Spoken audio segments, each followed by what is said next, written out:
Marianne Binetti, and I am here in my winter garden in Palm Desert, California, giving you gardening tips that you can use all year long, no matter where you live. So today I'm going to talk about geraniums, how to keep geraniums really nice looking, and my tip is called plucking. Yes, what you see here is a new geranium called Big Orange. I really like this geranium. The flowers are huge, gives you a lot of color. However, they're so large that these inner petals here will start fading before all the petals down below have opened. And so you have this awkward situation where the flower looks like it's dying, but really there's more blooms to come. And so the solution is I just bring out a basin, I get comfortable, you get to work close to your flowers. Think of it as not a gardening chore, but as spending quality time with your flowers. And I just take my fingers and I simply pluck out the faded blooms. And this is going to make this geranium look a whole lot better. It's going to keep blooming. Look at here. Oh, way deep in the center. Usually the very center blooms are the ones that need plucking.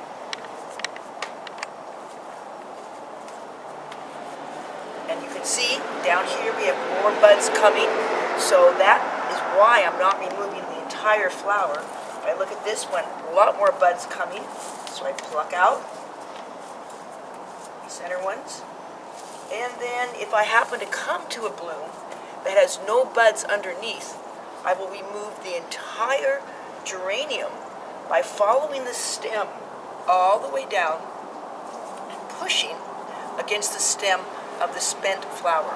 You hear a nice little snap, and then the entire flower comes off with the stem and all, making way for more blooms and buds, and then these geraniums will continue to flower all season long, giving you lots and lots of color. This has been Marianne Binetti with easy answers for great gardens.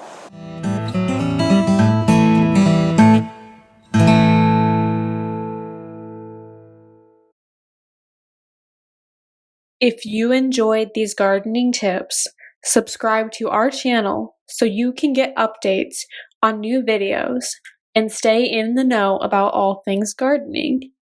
Click the red subscribe button below. See the description below for more information about how to connect with us on plantersplace.com, Facebook, and Instagram.